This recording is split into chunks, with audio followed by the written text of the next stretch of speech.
Hello प्यारे विद्यार्थियों, नमस्कार। आप सभी का स्वागत है आपके अपने प्लेटफॉर्म एग्जाम विजय पथ पर। और आपके लिए लेकर के आ चुका हूं मैं एक बहुत ही बढ़िया सा सेशन।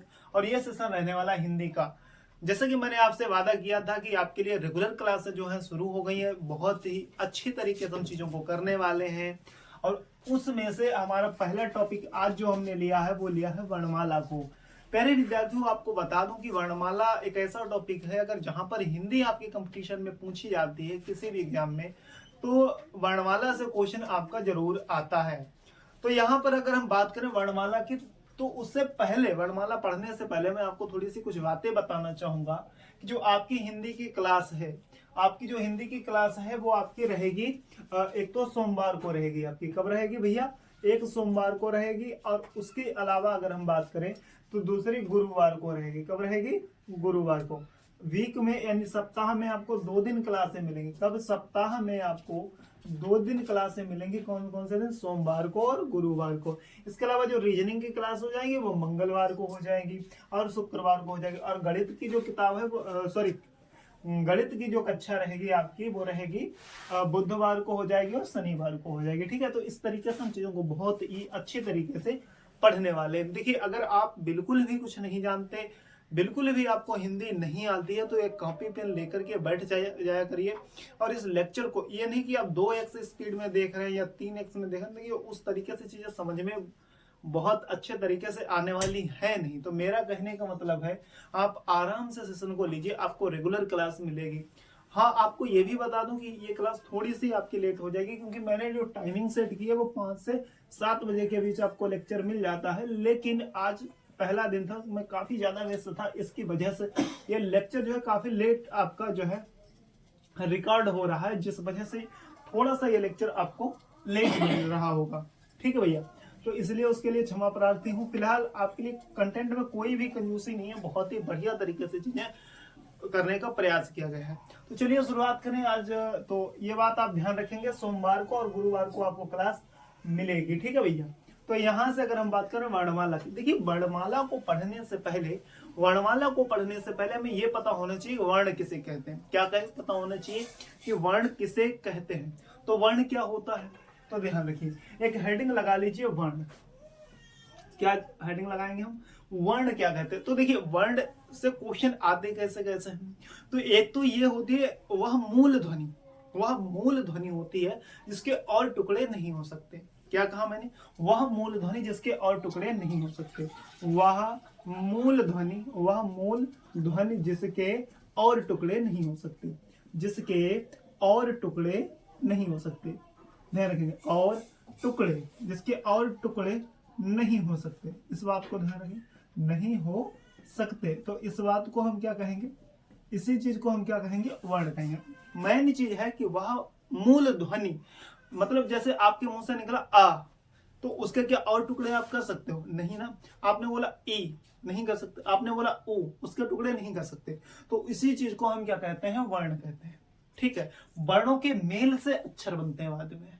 ठीक है, बहुत से लोग कहते हैं वर्ण अक्षर एक होता है, लेकिन भैया नहीं है। बात को समझो, क्या है कि आपका जो ये है ना, वर्ण अलग होता है, अक्षर अलग होता है, थोड़ा सा है।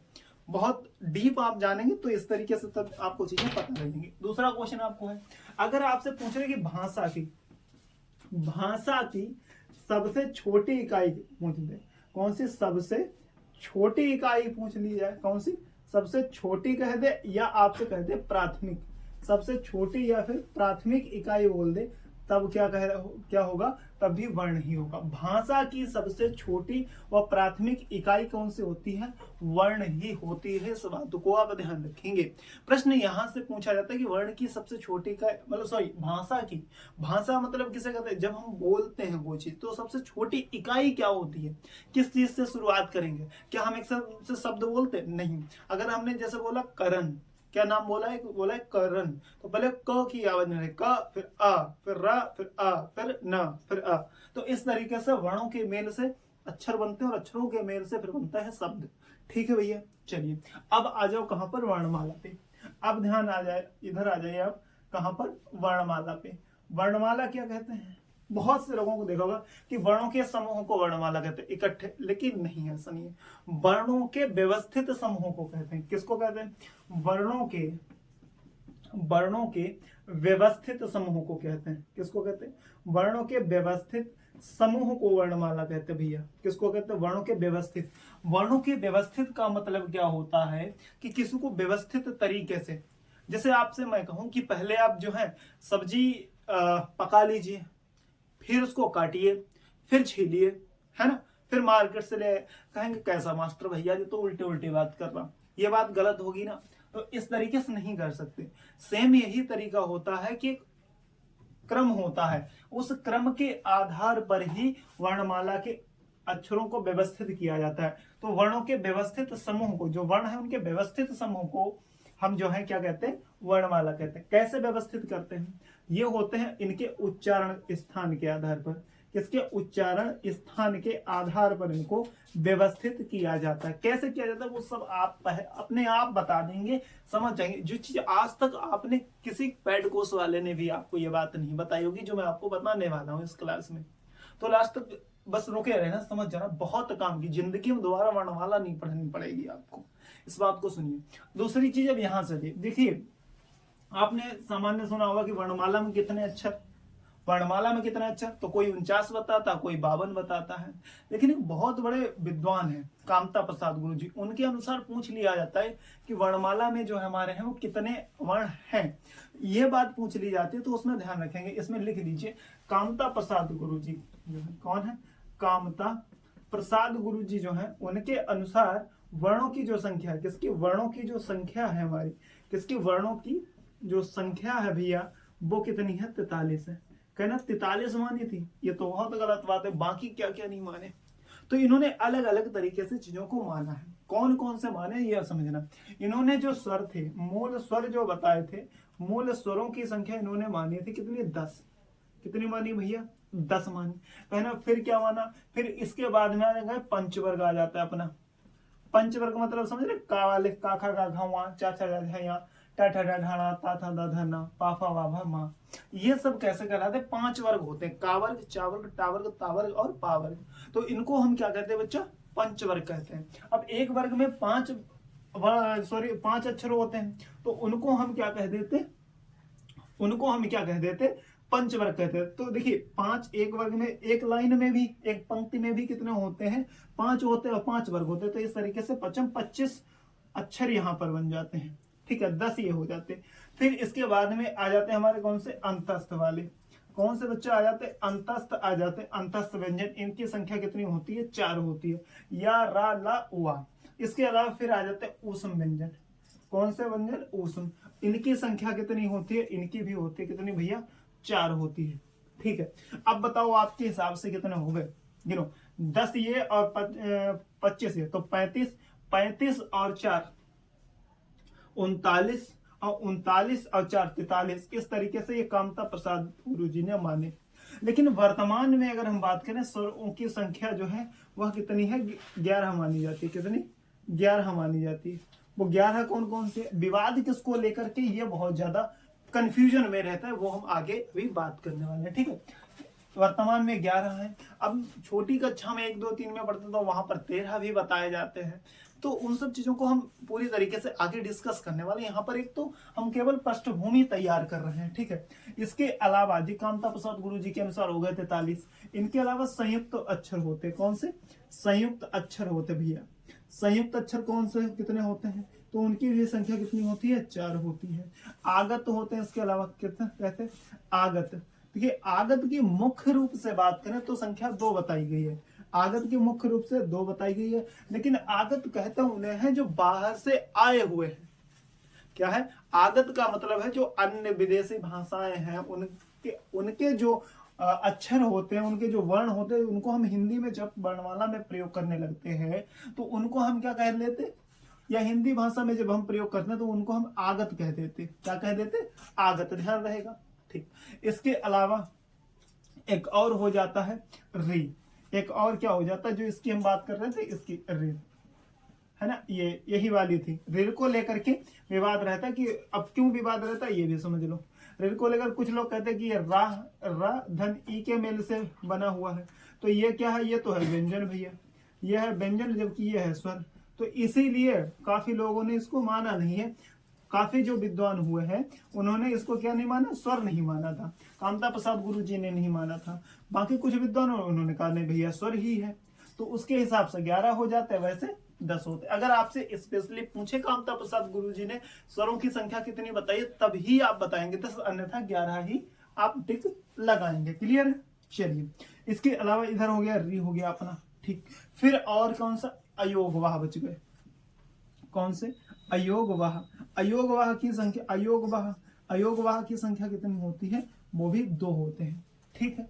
कौन कौन से, आगे वो क्लियर हम लोग करेंगे। यहां तक अगर सभी बातें आपको समझ में आ गई हैं तो फिर आप इसको नोट करते रहिए और स्क्रीनशॉट वगैरह ले लिया करिए, हम साइड में हो जाते हैं, फिर उसकी कॉपी जरूर बनाते चलिए, ठीक है भैया। चलिए आगे बात करें हम अगर वर्णों के प्रकार की, वर्ण होते कितने प्रकार हैं। देखिए वर्ण कितने प्रकार के होते हैं ये समझना जरूरी है। वर्णों के प्रकार की अगर हम बात करें, वर्णों के प्रकार की अगर हम बात करें तो इनकी मुख्य रूप से 2 संख्या होती है। कितने प्रकार के होते हैं, 2 प्रकार के। वर्णों के प्रकार कितने होते हैं, वर्णमाला में वर्णों के प्रकार, किसके, वर्णों के प्रकार की अगर हम बात करें तो वर्णों के प्रकार कितने होते हैं, तो 2 होते हैं भाई। कौन कौन से 2 होते हैं, एक तो होते हैं हमारे स्वर हैं, कौन से होते हैं, स्वर, और एक होते हैं कौन से, व्यंजन। ध्यान रखेंगे, एक होते कौन से, स्वर होते, और एक कौन से होते, व्यंजन होते। देखिए स्वर किन्हें कहते हैं, जो मूल ध्वनियां होती हैं हमारी, कौन सी बच्चा, मूल ध्वनियां होती हैं। मूल ध्वनियां जो होती हैं उनको हम स्वर कहते हैं। इनका उच्चारण कैसा होता है, उच्चारण इनका कैसा होता है, स्वतंत्र होता है, किसी की सहायता से नहीं बोले जाते। ये उच्चारण कैसा होता है, स्वतंत्र होता है भैया, ध्यान रखेंगे, ठीक। चलिए इनकी जो व्यंजन होते हैं, इनकी जो ध्वनियां हैं वो स्वतंत्र नहीं होती, ये सहायता से बोले जाते हैं। कैसे, ये स्वरों की सहायता से बोले जाते हैं, ये स्वरों की सहायता से बोले जाते हैं, स्वरों की सहायता से, स्वरों की सहायता से बोले जाते हैं। ध्यान रखेंगे, स्वरों की सहायता से बोले जाते हैं, तो इनको हम क्या कहते हैं, व्यंजन कहते हैं, और इनको हम क्या कहते हैं, स्वर कहते हैं। बताओ बात क्लियर है, यहां तक से समझ में आ गया। अब हेडिंग लगाइएगा, स्वर क्या है, हेडिंग लगाएंगे हम स्वर, इसको नोट कर लेना आप लोग, ठीक है, इसको नोट करिए। अब देखिए स्वर किसे कहते हैं, ये समझना बहुत महत्वपूर्ण हो गया, ये बात तो समझनी महत्वपूर्ण हो गई, स्वर किसे कहते हैं। चलो ऊपर ये हेडिंग लगा, अब ये वर्णमाला भी हटा लीजिए, यहाँ पर हेडिंग लगाइए स्वर। स्वर आपके हिसाब से किसे कहेंगे, देखिए रटी रटाई बातें मत समझिए, रटी रटाई आप उच्चारण करिए। जैसे आपने बोला आ, क्या बोला आपने, बोलिए आ, तो आ बोलेंगे जब आप, तो उसमें क्या होगा, किसी अन्य क्या वर्ण की आवश्यकता हुई, कहना बिल्कुल नहीं हुई सर। इन्हीं को हम स्वर कहते हैं, जिनमें किसी के उच्चारण की सहायता से नहीं बोले जाते, स्वतंत्र उच्चारण होता है, कंठ से निकलती जो ध्वनियां हैं बस, या फिर तालुस में लग करके निकलती हैं, मूर्धा में लग करके निकलती हैं, वो अलग अलग उच्चारण स्थान वाले हम आगे टॉपिक में बात कर लेंगे, ठीक है। तो सबसे पहले बात स्वर की क्या पहचान होती है, इनका उच्चारण कैसा होता है, स्वतंत्र होता है। उच्चारण ध्यान रखेंगे, उच्चारण कैसा होता है, स्वतंत्र होता है, ठीक।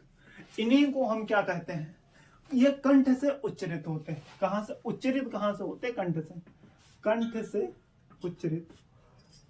उच्चरित होते हैं, ठीक। फिर इसके अलावा क्या, वर्णों व्यंजनों के, अभी मैंने क्या कहा, व्यंजनों के उच्चारण में, व्यंजनों के उच्चारण में सहायक, उच्चारण में सहायक, ठीक, क्लियर। इतनी 3 बातें हो गई। फिर इसके अलावा जो स्वर है वो कामता प्रसाद जी ने कितने संख्या बताई, अभी मैंने पीछे बात की 10 बताई।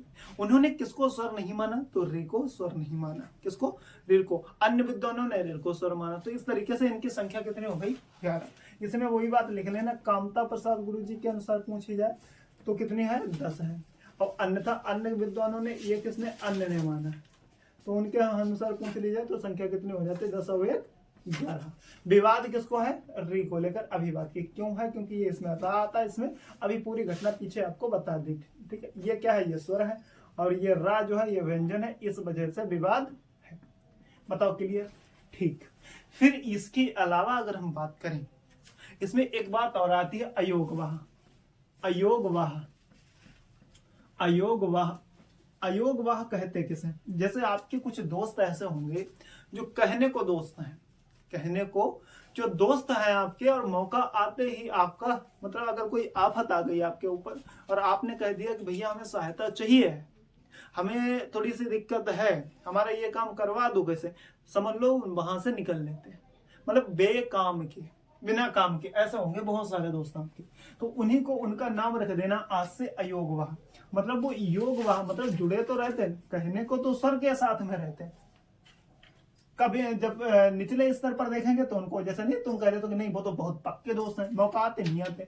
सेम जब आप कच्चे 4 5 6 1 2 3 में पढ़ते थे तब आपको सिखाया गया था कि योग वाह जो होते हैं ये पता ही नहीं कहा कि 13 होते हैं स्वर हैं, तो इनको भी स्वर ही कहते थे। आते तो ये स्वरों में ही, लेकिन इनको स्वर माना नहीं जाता। क्यों नहीं माना जाता? क्योंकि उनका उच्चारण जो है, इनका उच्चारण व्यंजन की सहायता से होता है, इसीलिए मतलब नाम ये नाम भर के केवल है कि हाँ मतलब ये स्वर हैं, लेकिन असलियत में स्वर नहीं। अगर स्वरों की संख्या पूछ ली जाए तब आप 11 ही लगाएंगे, 13 मत लगा देना। ठीक, अयोगवाह को मिलाकर के पूछ ले तब लगाना 13। तो इनकी अयोगवाह की संख्या 2। कौन कौन से 2 होते हैं? एक होता है अंग, जिसको बोलते हैं, और दूसरा आहा।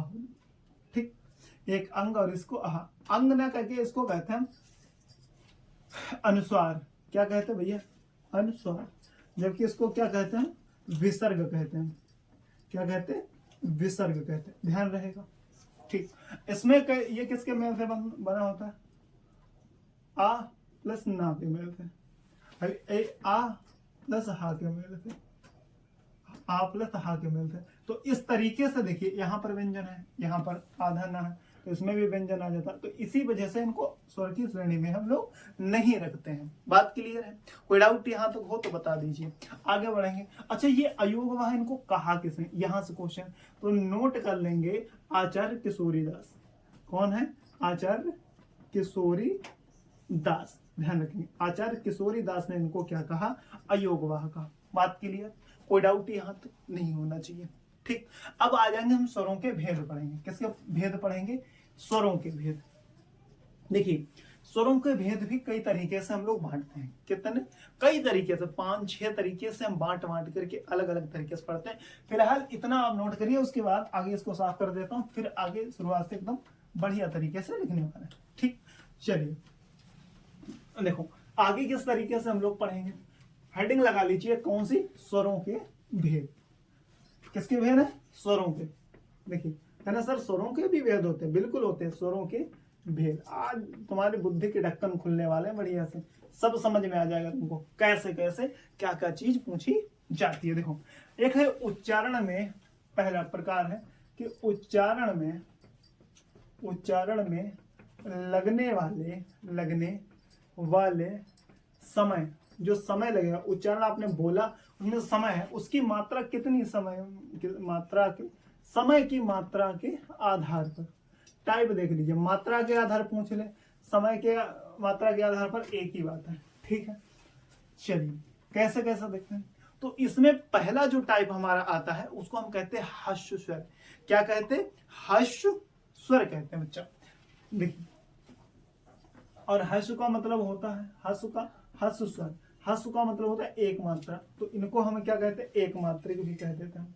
इनको क्या कह देते हैं बच्चा? एक मात्रिक स्वर भी कह देते हैं। और क्या कह देते हैं? एक मात्रा का समय लगता है, मतलब बहुत कम। जैसे आपने बोला आ, तो ये चीज क्या हो जाएगी? एक मात्रिक स्वर में आएगी। क्लियर है? एक मात्रा का समय लगता है, एक मात्रिक इसीलिए कहते हैं। इनका उच्चारण लघु होता है, लघु उच्चारण। कैसा उच्चारण? लघु मतलब छोटा, लघु मतलब छोटा, कम मतलब कम समय में। ठीक है, लघु उच्चारण होता है। अच्छे, इनकी संख्या अगर पूछ ली जाए, कि हस्व स्वरों की संख्या तो कितनी होती है? 4 होती है। कौन कौन से होते हैं? एक तो होता है अ, फिर होता है ई, फिर होता है ओ और री। ठीक है, तो इनकी संख्या कितनी है? 4 इन्हीं जाती है। इन्हीं को हम क्या कहते हैं? मूल स्वर भी कहते हैं। इन्हीं को अन्य क्या कह देते हैं? हम मूल स्वर भी कह देते हैं, मूल स्वर। ठीक, इसके बाद में, हस्व के बाद में दूसरे आ जाते हैं कौन से? दीर्घ स्वर। भैया दीर्घ स्वर, दीर्घ मतलब बड़ा, लंबे। तो ये इसमें क्या होता है, द्विमात्रिक भी कहते हैं। तो एक मात्रिक है या द्विमात्रिक, मतलब द्विमात्रिक क्यों कहते हैं, क्योंकि दो मात्रा का समय लगता है, दो मात्रिक समय लगता है तो द्विमात्रिक। ठीक, इनका उच्चारण कैसा होता है, उच्चारण इनका दीर्घ होता है, तो दीर्घ उच्चारण लिख लेंगे। ठीक है, अब इनकी संख्या पर देखिए विवाद रहता है काफी ज्यादा, संख्या पर काफी ज्यादा विवाद रहता है। वैसे दीर्घ का मतलब होता है कि जब दो चीजों का दोगुना समय लगता है, दो मात्रा का लगता है, दो चीजें आपस में मिलती हैं तो उसको हम दीर्घ कहते हैं। ठीक, कैसे कहेंगे दीर्घ, समझो कौन कौन से हो जाएंगे। कहना भैया इसमें तो एक तो आ जाएगा आ, एक दीर्घ ई और दीर्घ उ, तो इनकी संख्या हो गई कितनी, 3। समझते रहना, अभी समझते रहना, आखिर तक पूरी एक एक बात समझ जाए। फिर इसमें आ जाते हैं, अब इनकी संख्या 3 हो गई। कहना इसी के साथ में एक और आ जाता है जिसको हम संयुक्त स्वर कहते हैं। क्या कहते हैं, संयुक्त स्वर कहते हैं। अब संयुक्त कैसे होते हैं, अगर आपसे कोई कहे कि दीर्घ आ बना कैसे है, तो आप समझना बात को कि ये एक आ और फिर एक और आ मिला दिया, दोनों आ के मिलने से क्या बना, दीर्घ आ बना। सेम यही तरीका है कि एक ई प्लस बड़ी, मतलब छोटी छोटी दो बार मिला दें तो बड़ी ई बन गई। इसी तरीके से छोटा ऊ और छोटा ऊ दो बार मिला दें तो क्या बन गया, बड़ा ऊ बनता है। इस तरीके से बात समझ में आई कि नहीं है, तो इस तरीके से इसीलिए इनको दीर्घ कहते हैं। ये कैसे होते हैं, सजातीय होते हैं, सजातीय होते हैं, मतलब एक सजातीय स्वरों के मेल से बनते हैं, सजातीय स्वरों के मेल से ये बनते हैं। सजातीय मतलब समझ गए, सजातीय कैसे होते हैं, एक ही जैसे, इनको सजातीय कहते हैं, एक ही जाति के, एक ही जैसे। ठीक, तो इनको क्या कहेंगे हम, सजातीय। अगर आपसे संयुक्त पूछ दे, क्या पूछ दे आपसे, संयुक्त स्वर कैसे, तो संयुक्त बना कहां से, पहली बात तो ये समझो, संयुक्त बना ही है समधन युक्त, समधन युक्त संयुक्त। ठीक, कहां से बना है, संयुक्त। जैसे आपने क्या बनाया, आपने यहां समझिए, जैसे आपको बनाना था ए, तो ए किस किस के मेल से बना है, आ और प्लस ई। जब इन दोनों का मेल हुआ, ऐसे लिखेंगे इसको, ज्यादा समझ में आएगा, आ धन ई के मेल से हुआ तब जाकर के बना ए, समझना। अब इसी तरीके से अगर आप बड़ा आ मिलाओगे और फिर छोटी ई मिलाओगे फिर भी क्या बनेगा, ए। इसी तरीके से छोटा आ मिलाओगे और बड़ी ई मिलाओगे तब भी बनेगा ए। और इसी तरीके से बड़ा आ और बड़ी ई मिलाओगे तब भी क्या बनेगा, ए ही बनेगा। फिर इसके अलावा यहां पर देखिए, आ के साथ में ए को मिला दो तो क्या बन जाता, आ ए, यानी कि आए। ठीक, फिर इसी तरीके से यहां पर क्या है, दीर्घ आ के साथ में भी ए मिला दोगे तब भी क्या बन जाएगा, ए बन जाएगा। क्लियर है। सेम यही तरीका होगा कि हस्व आ के साथ में अगर आय मिलाओगे तब भी आय ही बनेगा, तब भी आय ही बनेगा। और हस्व क्या दीर्घ आ के साथ में आय मिलाओगे फिर भी आय मिलेगा। लेकिन एक बात आपको आज बहुत गहरी बताने वाला हूं कि देखिए, अब कभी कभी आपको होगा कि जैसे यहाँ पर आ और धन ए दे दिया तब आय दे दिया, अगर ऐसा ना हो आपको विकल्प में तो ये वाले लगा लेने। अलग अलग विद्वानों में कंफ्यूजन रहा है, अलग अलग विद्वानों में कंफ्यूजन रहा है किस चीज का, कि भैया देखिए कुछ लोग कह रहे कि इस तरीके से आय का निर्माण होता, कुछ लोग कह रहे कि इस तरीके से होता। अब हम भी आपको बुकों से ही पढ़ा सकते, आप भी बुकों से ही पढ़ सकते, बस आपको विकल्प कौन कौन से मिल रहे हैं उस हिसाब से देखना। अगर आय इस तरीके से देते तब भी मान लेना ये ऐसे ऐसे ऐसे। अगर आपसे पूछे अब ये ना दिया हो तो इनमें से दे रखा हो, देखिए आ ई, अगर दीर्घ ई आ रही हो, बड़ी ई, बड़ा आ के बाद बड़ी ई, तब ही आप समझना इसको कि हाँ ये आय हो सकता है। इसके बाद हम आ जाओ, अगर आपके सामने ओ की बात करें, आ धन ओ मिल रहा हो तब भी ओ ही माना जाता। ठीक, आ के साथ में दीर्घ साथ में ओ मिल रहा हो तो फिर भी ओ ही माना जाता। ठीक, अब इसी तरीके से अगर आ के साथ में देखिए, कुछ लोग कहते हैं अगर बड़ू उ मिल जाए तो अ बन जाता है, कुछ विद्वान कहते हैं, लेकिन कुछ विद्वान कहते हैं कि यहां पर अगर ओ हो तब बनता है औ। एक एक बात आपको बहुत पूरा निचोड़ बता रहा हूं, देखो यहां पर हो फिर यहां पर अगर ओ मिल जाए आपको फिर भी यहां पर भी ओ बन जाएगा। ठीक, अब क्या बना, ए बन गया, ए बन गया, ओ बन गया, ओ कैसे बनाओगे कहना सर, तो आ के साथ में ओ को मिला दो, आओ तो बन तो गए, यहाँ फिर क्यों बना रहा है। ठीक, तो इस तरीके से संयुक्त स्वर होते हैं। अब ये संयुक्त स्वर कितने, देखो एक तो ये हो गया, 1 2 3 और एक 4, तो 4 ये। तो देखिए अगर दीर्घ स्वर के में जो दीर्घ स्वर हो उनकी संख्या पूछेगा, 3 ऑप्शन में दे रहा हो तो 3 लगा देना, और अगर 7 दे रहा हो तो फिर 7 लगाना। क्यों? क्योंकि दीर्घ ये भी तो है, दीर्घ का मतलब द्विमात्रिक, 2 मात्रा का समय लगता है। इसमें देखो, इसमें भी तो 2 मात्रा का लग रहा है, ज्यादा समय लग रहा है कि नहीं लग रहा है? तो ये भी तो दीर्घ ही हुए, तो इनको भी 3 + 4 यानी कि 4 ये है, 3 बहुत, तो 7 मान लिया जाता है। अगर आपसे संयुक्त स्वर की संख्या पूछ ली जाए, किसकी? संयुक्त स्वर की संख्या पूछी जाए, तब आप कितना लगाएंगे? तब देखिए, तब आप 4 लगाना, ये वाले संयुक्त स्वर होंगे। ठीक है, कितने संयुक्त स्वर? ये वाले होंगे। अब अगर 4 ना हो तब 7 लगाना, क्योंकि कभी कभी क्या करता है, बहुत ज्यादा हार्ड लेवल बनाता है, तो फिर इनको क्या करेगा, वो इसको भी इसमें शामिल कर लेता है। एक एक बात पूरी आपको बता रहा हूँ, ये बात समझो। अगर कांस्टेबल या दरोगा की लेवल की तैयारी कर रहे तो उसमें नहीं, ये पीसीएस लेवल में इस तरीके का क्वेश्चन बहुत ज्यादा डीप ले जाता है आपको। और आपको मैंने कहा था कि केवल एक एग्जाम के लिए नहीं, ये आप किसी भी एग्जाम के लिए लेक्चर को आप ले सकते हैं। ठीक है, इसमें एक और टाइप बचा है अभी, तीसरा। इसको फटाफट से आप जो है नोट करिए, इसको नोट करिए फटाफट से जल्दी से।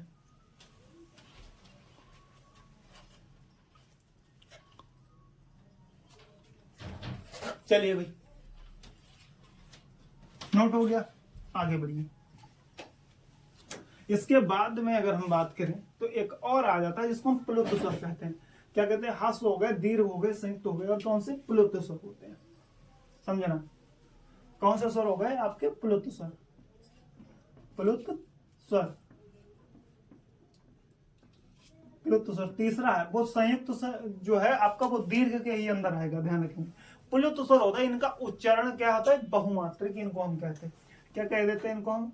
बहुमात्रिक कह देते हैं बच्चा, बहुमात्रिक कह देते हैं, या त्रिमात्रिक, 3 मात्रा का समय, त्रिमात्रिक 3 मात्रा का समय।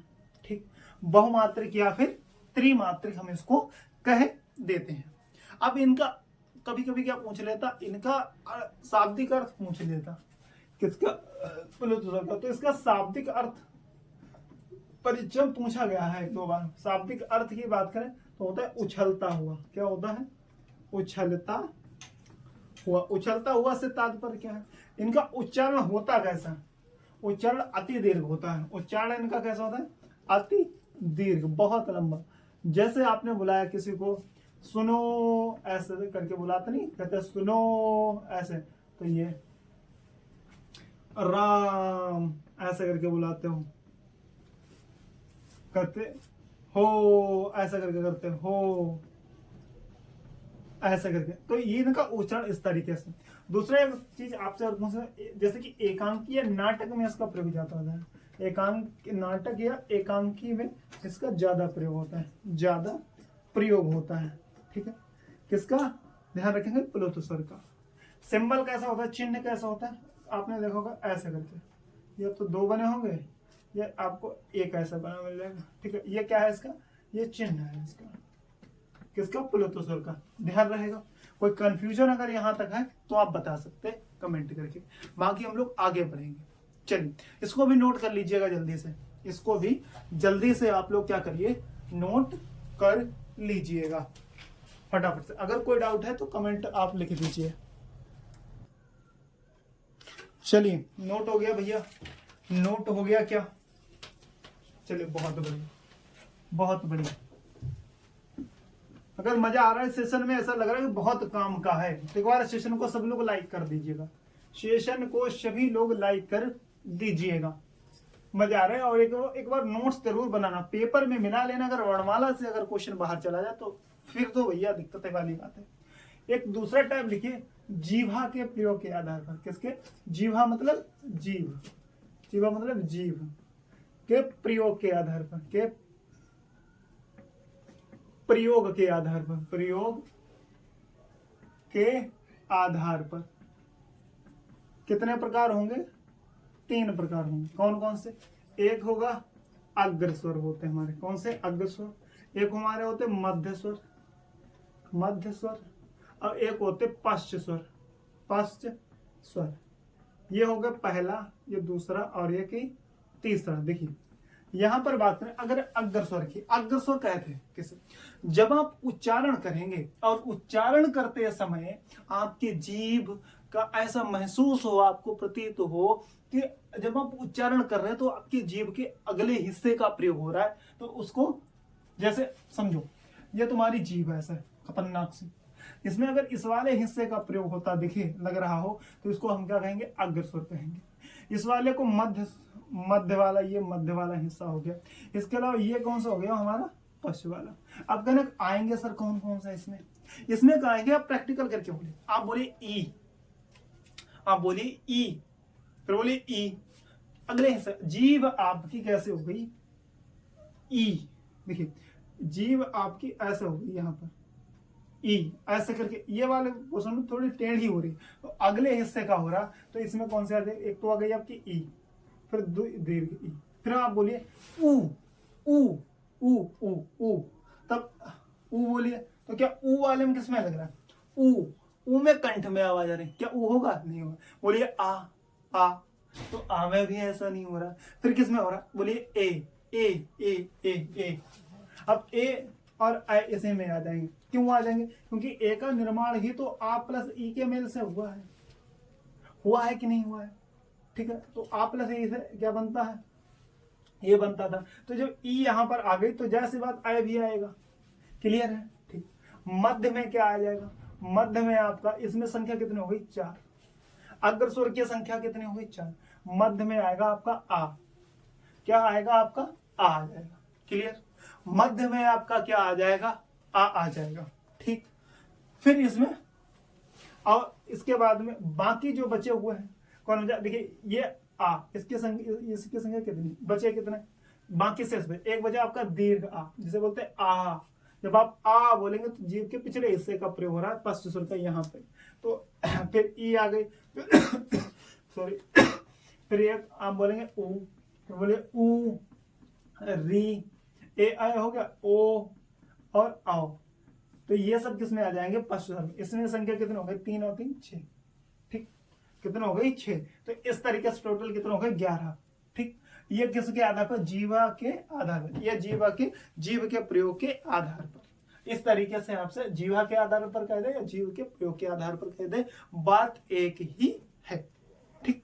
चलिए एक और नेक्स्ट टाइप लिखिए यहाँ पर, दूसरे के बाद तीसरा टाइप हम लिख लेंगे कौन सा, एक हमारा ओष्ठ की स्थिति के आधार पर, किसके आधार पर, ओष्ठ की स्थिति के आधार पर, समझिए ओष्ठ की स्थिति के आधार पर, ओष्ठ की स्थिति के आधार पर, ओष्ठ की स्थिति के आधार पर ये कैसे होंगे, ये इसमें होते हैं 2 तरीके के, कितने तरीके के, 2 तरीके के, एक वृत्तमुखी और एक अवृत्तमुखी।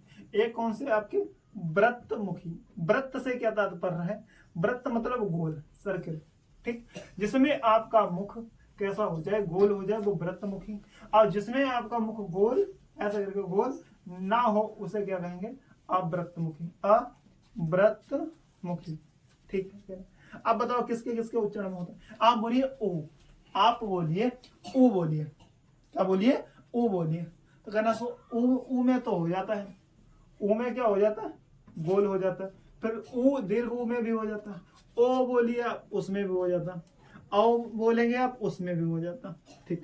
बाकी शेष जो बच गया जैसे कि आ, दीर्घ आ, ई, दीर्घ ई, फिर ठीक, फिर री, फिर ए और ऐ, ये बचे हुए शेष को इसमें आ जाते, अवृत्तमुखी में आ जाते। बताओ क्लियर है कि नहीं क्लियर है, बताओ समझ में बात आ रही है कि नहीं है। इसमें वृत्तमुखी का मतलब वृत्त से मतलब मुंह गोल हो जाए और अवृत्त का मतलब मुंह गोल ना हो, ठीक। चलिए इसको नोट करिए फटाफट से, नेक्स्ट टाइप करें हम लोग, अगले टाइप पर पहुंचेंगे हम। चलिए नोट हो गया, बहुत बढ़िया। अगला टाइप किसके आधार पर हो सकता है, आप सोचिए जरा किसके आधार पर हो सकता है अगला टाइप। अगले जब टाइप की अगर हम बात करें, अगले टाइप की अगर हम बात करें तो मुख खुलने या बंद के होने के आधार पर, किसके, मुख खुलने या बंद होने के आधार पर। देखिए मुख खुलने या बंद होने के आधार पर, मुख खुलने या बंद होने के आधार पर, मुख खुलने या बंद होने के आधार ये किस तरीके से होगा, समझो इसको, ये किस तरीके से भैया होगा, ये होते हैं 4 तरीके हैं। कैसे कैसे, एक होते हैं संवृत, फिर एक अर्ध संवृत, ठीक, फिर एक विव्रत और एक अर्ध विव्रत। सुनो, एक होते कौन कौन से, संवृत स्वर, कौन से, संवृत स्वर, एक होते अर्ध संवृत, दूसरे अर्ध संवृत, अर्ध संवृत, फिर आ जाते हैं दूसरे इसमें विव्रत स्वर, कौन से, विव्रत स्वर, फिर अर्ध विव्रत, अर्ध विव्रत स्वर ही होते हैं ये भी, ठीक। ये कंफ्यूज मत हो जाना परेशान से, उनको नहीं इसमें सर स्वर क्यों नहीं लिखा। तो संवृत, अर्ध संवृत, विव्रत और अर्ध विव्रत। इसमें देखिए संवृत में जब आप बोलेंगे तो जीभ को ऊंचा लेके जाएंगे, क्या करेंगे, जीभ को ऊंचा लेकर जाएंगे और मुख लगभग बंद रहेगा, यानी थोड़ा बोला जाएगा। मतलब आप जब बोलेंगे, आप बोलिए ई, बोलिए ई, दोनों ई बोलिए, अब फिर बोलिए ओ, जीभ आपके ऊपर जा रही होगी ऐसा लग रहा, ठीक। तो ये आ जाते, इनकी संख्या कितनी हो जाती, 4। अर्ध संवृत में क्या होता है, मुख आधा खुलता है, तो इसमें क्या हो जाता, ए और ओ। अब आ जाइए विव्रत, विव्रत का मतलब मुंह गोल हो जाए, पूरा मुंह खुल जाता, पूरा मुंह खुलता है। अब बोलिए आ, दीर्घ आ है जो केवल इसमें आता है, इसमें संख्या 2 है, इसमें केवल 1 है। बाकी अर्ध विव्रत में बचे हुए आ जाएंगे, अर्ध विव्रत में बचे हुए आ जाते हैं, ठीक। जैसे कि आ हो गया, आय हो गया, आ हो गया, कौन कौन से, आ हो गया, आय हो गया और आओ हो गया, आओ, ठीक। तो ये 3 ये हो गया, कितना होगा भैया, देखो 3 4 2 6 7 3 10 हो गए। री को इसमें शामिल नहीं किए गए, री को शामिल नहीं करते, ठीक है। चलिए और बताओ क्या है, ठीक है। इतनी बात आपको समझ में आ गई। इसके बाद हम बढ़िए आगे, इसके बाद में बढ़िए आगे। चलिए अब आ जाएंगे हम लोग, हमारे जो है स्वर वो हो गए कंप्लीट। आपको एक कंफ्यूजन हो सकता हो जाए, देखिए कभी क्वेश्चन पूछ रहे सजातीय और विजातीय। सजातीय मतलब होते हैं एक जैसे जाति के, जैसे ई और ई आ जाए तो इनको क्या कहेंगे, हम सजातीय कहते हैं, सजातीय। और विजातीय आपसे कहते हैं जैसे ई के साथ में हम ऊ का मेल कर आ गए, तो ये विजातीय मतलब दूसरी जाति के होते हैं, ठीक है। कंफ्यूज मत हो जाना। अब आ जाते हैं हम किसके आधार पर, व्यंजनों पर। व्यंजन, स्वरों को पढ़ लिया, व्यंजन, व्यंजन कहते किसे हैं, तो व्यंजन जो होते हैं इनका उच्चारण जो होता है, इनका उच्चारण जो होता है वो कैसे होता है, इनका उच्चारण स्वरों की सहायता से होता है। कैसे होता है, स्वरों की सहायता से, स्वरों की सहायता से बोले और लिखे जाते हैं, इस बात को समझिए, ठीक। व्यंजनों को अब इसको कैसे कैसे इनका वर्गीकरण कर लो। व्यंजनों का क्या है, आगे लिख लीजिए, वर्गीकरण। किस तरीके से कहेंगे वर्गीकरण, सबसे पहला जो हमारा होता है व्यंजनों में, इसको हम जिनको हम बोलते हैं स्पर्शी, स्पर्शी व्यंजन कह देते हैं, या हम क्या कहते हैं, संघर्षी भी कह देते हैं। क्या कह देते हैं, संघर्षी भी कह देते हैं। फिर उदित भी इनको कह देते हैं, क्या कहते हैं, उदित व्यंजन। तो इन नामों से इनको जाना जाता है, ठीक है। चलिए इनमें होते हैं वर्ग, और इसी को क्या कहते हैं, हम पंचवर्ग भी कह देते हैं। क्या कह देते हैं, पंच वर्ग। जैसे कि इसमें से एक हो जाता है का वर्ग होता है, एक चा वर्ग होता है, एक टा वर्ग होता है, और एक का वर्ग, चा वर्ग और टा वर्ग ऊपर आएगा, ता वर्ग नीचे आएगा, पा वर्ग यहाँ पर आएगा, ठीक है।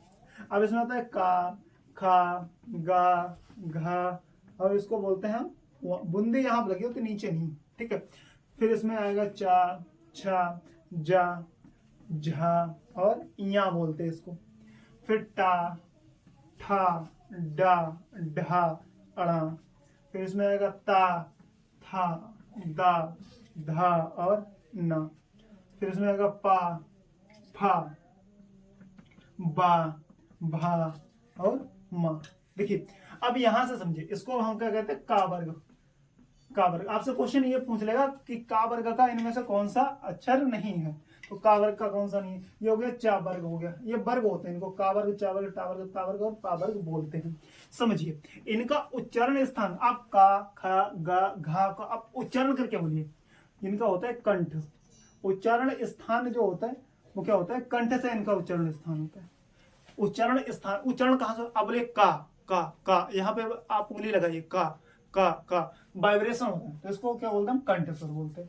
अब आप इसको क्या बोलते हैं, चा, तो इन बोलिए आप तालु, इनका क्या होता है, तालु या फिर तालव्य भी कह देते, कंफ्यूज मत होना पेपर में। कंठ कह देते या कंठे भी कह देते हैं, क्या कह देते हैं, अरे लिख जा भाई, कंठ, इस तरीके से कंठे भी कह देते हैं।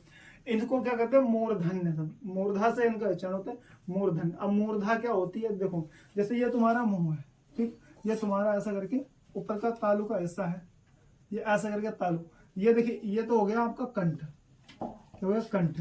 फिर इसके बाद में ये होता है तालु, ठीक, उसके ये हो गया तुम्हारे दांत, यहाँ ये दांत के पड़ोस का स्थान होता है, इसी को बोलते हैं मूर्धा, क्या बोलते हैं, मूर्धा, इसी को मूर्धन्य होता है। ता बोलेंगे तो इनका उच्चारण दंत, दांत से होता है, तो दांत, अब बोले जैसे पा बोले आप, पा फा, सॉरी ता था दा धा, बिना दांतों में जीभ लगाए आप नहीं उनका उच्चारण कर सकते, तो इसलिए इनको क्या कहते हैं, हम दंत कहते हैं।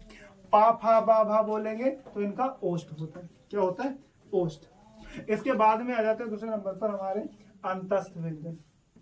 अंतस्थ व्यंजन संख्या इनकी पूछ लेगा कितनी होती, 4। कौन कौन से होते हैं, या, रा, ला और वा। अब इनके उच्चारण स्थान देख लीजिए, या का उच्चारण स्थान आपसे पूछ ले कोई तो क्या होगा, तो समझिएगा, यहाँ पे रुक जाइए, अभी उच्चारण स्थान वाला है थोड़ा, इनमें से और भी थोड़ा है क्वेश्चन, और यहाँ से पूछ लिया जाता है। जैसे यहाँ से क्वेश्चन बहुत इंपॉर्टेंट छूट रहा था ना, तो मैंने ध्यान नहीं दिया। देखो इनको बोलते हैं स्पर्श संघर्षी, देखिए स्पर्श व्यंजन और संघर्षी अलग है। स्पर्श संघर्षी अगर पूछ लिया जाए तो पूरा 4 वर्ग होगा, चा छा जा झा या, ठीक है। इनको पंचमाक्षर बोलते हैं, 5वें अक्षर, क्या बोलते हैं इनको, पंचमाक्षर। ऐसे नोट्स बनाना बढ़िया से, इनको पंचमाक्षर हम इनको बोलते हैं। कोई डाउट किसी को, ठीक, यहाँ तो। अब इसमें आ जाते हैं आगत, थोड़े इधर साइड में लिख लेंगे हम, कहा कौन कौन से आगत। आगत का मतलब होता है जो बाहर से आए हुए, उनकी संख्या मुख्य रूप से 2। कौन से, एक हम लोग पढ़ते थे ड़ा और एक पढ़ते थे ढा, इन दोनों का उच्चारण स्थान क्या होता है, मूर्धा। मूर्धा से इनका क्या होता है, उच्चारण स्थान, ठीक। इसके बाद में हो जाते हैं ऊष्म आ जाते हैं, इनका उच्चारण स्थान अच्छा नहीं लिखा, या, रा, ला, वा, इसको प्रकंपित लुंठित या प्रकंपित व्यंजन कहते हैं। क्या लुंठित पूछ लेगा या आपसे क्या देगा, प्रकंपित व्यंजन, प्रकंपित व्यंजन कह देता, ठीक। किसको, रा को, ठीक है। ला को कहते हैं पार्श्विक व्यंजन, क्या कह देते हैं हम, पार्श्विक व्यंजन। पार्श्विक व्यंजन क्यों कहते हैं, जब आप बोलेंगे ला तो जीभ आपकी ऐसे हो जाती है, वायु एक इधर से आधी आधी उधर से निकल जाती है, तो पार्श्व से मतलब साइड से निकल जाना, इसलिए पार्श्विक व्यंजन ला को कहते हैं, ठीक है। चलिए यहां तक क्लियर है, यहां तक फटाफट से नोट कर लीजिएगा जल्दी से, यहां तक फटाफट से आप लोग क्या करिए, नोट कर लीजिए। अच्छा आपके हो सकता है अभी क्या बच गया, ये उच्चारण स्थान बच गया ना यार अलग, तो देखिए या का कह दिया, या आप बोल के देखिए, आप उच्चारण करिए, या तालु का प्रयोग हो रहा, तो या का उच्चारण स्थान क्या हो जाएगा, तालु हो जाएगा।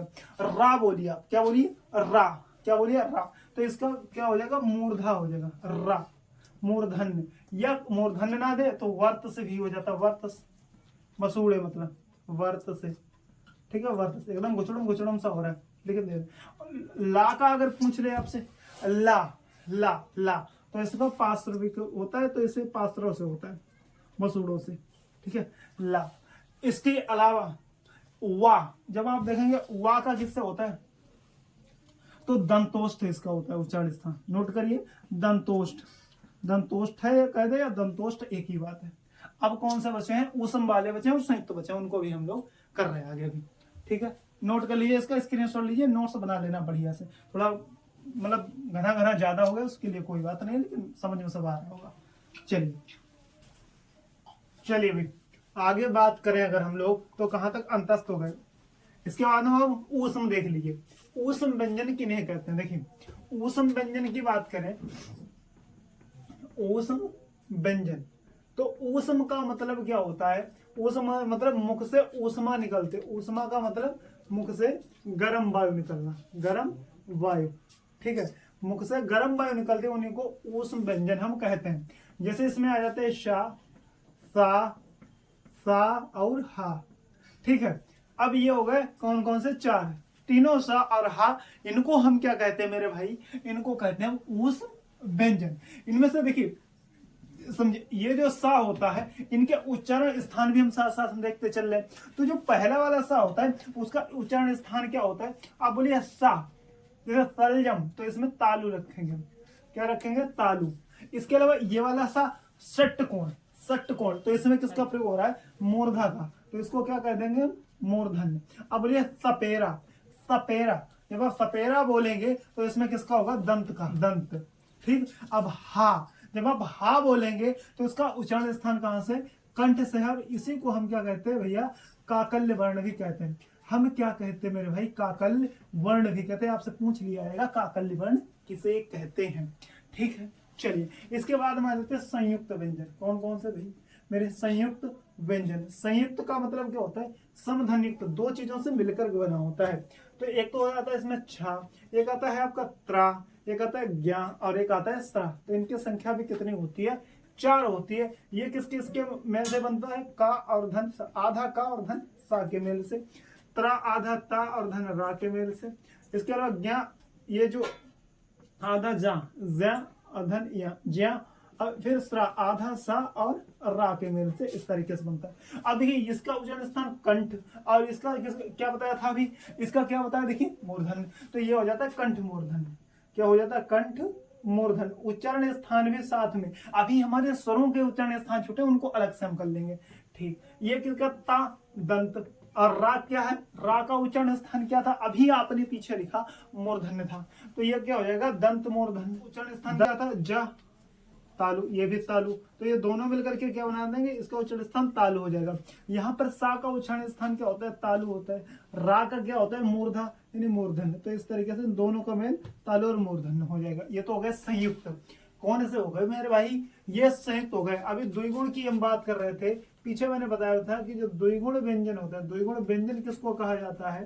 तो द्विगुण में हमारे क्या आते हैं? ध्यान रखिएगा, एक तो अड़ा आता है, ये वाला अड़ा, और एक आता है अढ़ा। क्या? अढ़ा। ये इनका दोनों का उच्चारण स्थान क्या होता है? मूर्धन्य होता है। क्या होता है मेरे भाई? मूर्धन्य होता है। क्लियर है? चलिए यहां तक नोट करने के बाद आगे बढ़ जाएंगे हम लोग। कहां आगे बढ़ जाएंगे? ठीक, यहां तक तो कोई दिक्कत नहीं है। अच्छा, एक चीज यहां पर लिख लो, स्वरों का छूट गया था हमारा। स्वरों का उच्चारण स्थान देखिए, अगर आपका आ या हसवा या दीर्घ आ का पूछा जाए तो इसका क्या होता है? कंठ होता है। क्या होता है? कंठ। इसके अलावा अगर आपसे हस ई या दीर्घ ई का पूछा जाए तो इसका क्या होता है? तालु। या ठीक है, फिर यहाँ पर ऊ, हस ऊ और दीर्घ ऊ का हो तो ये होता है ओष्ठ। ध्यान रखिएगा, ओष्ठ। दूसरी बात यहाँ पर आएगा अगर री, तो री का होता है मूर्धा। ठीक है भाई। ए या फिर आय, ए और आय, ए किससे बनता? किससे? आधन ई से। तो ये होता है कंठ, ये तालब्य। तो इनको हम क्या कह देंगे? कंठ तालब्य। ठीक है भैया। फिर इसके बाद में आग के साथ में अगर ऊ का कराते हैं, ये कंठ, ये ओष्ठ, यानी दोनों के मेल से क्या बनते हैं? दोनों के मेल से बनता है ओ और औ। तो इनका हो जाता है कंठ ओष्ठ। कंठ, कंठ ओष्ठ, कंठोष्ठ है भी कह देते हैं, कंठोष्ठ एक ही बात है, कंठोष्ठ है। ठीक है, क्लियर। आप याद कैसे कर सकते हैं? जैसे आपका मुंह है, ये एक नली में है, सबसे पहले कंठ आता है, सबसे पहले कंठ, उसके बाद में आपका पड़ता है तालु, तो फिर आप तालु, फिर आपके ओष्ठ, फिर ओष्ठ आप ध्यान रखेंगे यहाँ पर, ये मूर्धा बीच में है, ये मूर्धा कहाँ? दांत के पीछे का इलाका, फिर कंठ तालब्य, फिर कंठ और तालब्य दोनों मिलेंगे ये, फिर इसके बाद में कंठ ओष्ठ, कंठ और प्लस ओष्ठ बाहर के मिलेंगे तो कंठोष्ठ हो जाएगा। ठीक है भैया, तालु के बाद ओष्ठ इधर के हो गया है। अगर यहां तक कंफ्यूजन हो तो बताना कमेंट करके, आगे बढ़ जाएंगे फटाफट से। चलिए किसके अब जो है हम लोग थोड़े प्रकार देख लेते हैं किसके। एक होते हैं कंपन के आधार पर, किसके आधार पर? एक होता है कंपन के आधार पर, कितने प्रकार के हमारे जो है बांटते हैं हम, और एक होता है प्राणवायु के आधार पर। देखिए अगर आपसे पूछे प्राणवायु के आधार पर, प्राणवायु के आधार पर, ठीक है, जिसमें हम क्या कहते हैं, अभी आप सोच रहे हो सर आपने एक चीज नहीं पढ़ाई, एक महाप्राण और एक अल्प प्राण। क्या चीज? एक अल्प प्राण, अल्प प्राण का मतलब कम वायु निकले मुंह से, और महाप्राण का मतलब ज्यादा वायु मुंह से निकले। अल्प प्राण का खा में ज्यादा लगता है टाइम। फिर अब जैसे ये आपने बोला का को कैसे लिखोगे आप, कहना सर के ए लिखते हैं, और खा को के एच लिखते हैं, ए है, तो इसमें ज्यादा अक्षर मतलब ज्यादा टाइम, तो इसको दूसरा अक्षर पंचवर्ग का दूसरा अक्षर और चौथा अक्षर यह महाप्राण, और पहला तीसरा पांचवा, पहला तीसरा और पांचवा अक्षर अल्प प्राण में होगा। यानी का, गा और वा ये किस में आ जाएंगे, हमारे अल्प प्राण में, और बाकी महाप्राण में। ये तो कौन सा होगा, पंचवर्ग, जो का वर्ग, चा वर्ग, टा वर्ग, ता वर्ग, और हमारा कौन सा मेरे भाई पावर्ग होता है। इसमें हमारे अल्प प्राण में जितने भी स्वर होते हैं वो सब अल्प प्राण में आते हैं। किसमें आते, अल्प प्राण में हमारे क्या आ जाते, स्वर आ जाते मेरे भाई, ठीक है। इसमें जितने भी ऊष्म व्यंजन होते हैं हमारे, ऊष्म तीनों सा और हा, वो किसमें, महाप्राण में आ जाते हैं। इसमें अंतस्थ वाले आ जाते, अंतस्थ यारा हुआ, ठीक रहेगा। चलिए बाकी पीछे का पढ़ेंगे, यहाँ पर आपका रिवीजन हो जाएगा। अब किसके आधार पर, कंपन के आधार पर, किसके, कंपन के आधार पर, कंपन के आधार पर कैसे बढ़ते। एक होते हैं सघोष, सघोष कहते हैं, या घोष एक ही बात। घोष मतलब जैसे नहीं कहते उद्घोष करो, यानी कंपन हो जहां पर, सघोष या फिर घोष। और दूसरे होते हैं अघोष, जिसमें कंपन ना हो, जिसमें वाइब्रेशन आपके मुंह में ना हो कोई चीज उसका उच्चारण करते समय। तो आप बोलिए गा, गा, घा बोलिए, वहां बोलिए, तो इस तरीके से इनमें क्या हो रहा है, इनमें हो रहा है वाइब्रेशन। तो यानी तीसरा पंचवर्ग में जो तीसरा चौथा पांचवा अक्षर होता है, पांचों वर्ग में जैसे का वर्ग का भी हो गया गा, घा, वा, ठीक है। फिर इसके अलावा चा वर्ग में हो गया छा, जा, झा, या, ये वाले, तो तीसरे चौथे पांचवें ये सघोष कहलाते। इसके अलावा सघोष में और किसको हम मेरे भाई समझ कहते, अंतस्थ होते हैं हमारे, जितने अंतस्थ वाले होते हैं यारा अलावा सब में वाइब्रेशन होता है। जितने मेरे भाई जितने स्वर होते हैं इनको भी हम इसमें शामिल करते हैं। और कौन सा बच गया मेरे भाई, और कौन सा बच गया, इसके अलावा एक हमारा होता है ड़ा, जो अभी हम द्विगुण वाले ड़ा, और एक होता है हा, इसमें हमारा क्या होता है, वाइब्रेशन होता है। बाकी जो बच गए हमारे, बाकी यानी पहले जो पंचवर्ग होते पहला और उसका दूसरा छोड़ दीजिए, और इसके अलावा ये मतलब पहला दूसरा अघोष होगा, बाकी सघोष होंगे। इसके अलावा ऊष्म के तीन, ऊष्म के कौन कौन से, तीनों सा, कौन से, तीनों सा होंगे जो हमारे, वो किस में आएंगे मेरे भाई, अघोष में। उच्चारण ता में उच्चारण होगा, हा बोलेंगे आपके गले में वाइब्रेशन होगा। इसके अलावा जो अड़ा होता है, सॉरी यहाँ पर कुछ गड़बड़ लिख गया क्या, ये वाला ढा था, कंफ्यूजन हो गया, ठीक, ये ढा था, ये वाला यहाँ पर था हुआ। तो इस तरीके से हमारे जो है सभी चीजें कंप्लीट हो जाती है यहाँ तक। उम्मीद है आपको ये पूरा लेक्चर बहुत अच्छे तरीके से समझ में आ गया होगा। अगर एक बार समझ में नहीं आ रहा तो आप इसको 2 बार देखना, फिर अच्छे से नोट्स बनाना। इससे बाहर आपका किसी भी एग्जाम में आपका क्वेश्चन वर्णमाला से बाहर नहीं जाने वाला। अगर उम्मीद है आपको सब चीजें आपके जहन में, दिमाग में, खोपड़ी में सब चीज बहुत बढ़िया तरीके से बैठ गई ना, तो इस सेशन में जो अंगूठा वाला है ना, लाइक वाला, उसको बटन दबा देना, और जो नीचे सब्सक्राइब लाल लाल लिखा दिख रहा है ना, उसको एक बार दबा लेना बढ़िया तरीके से।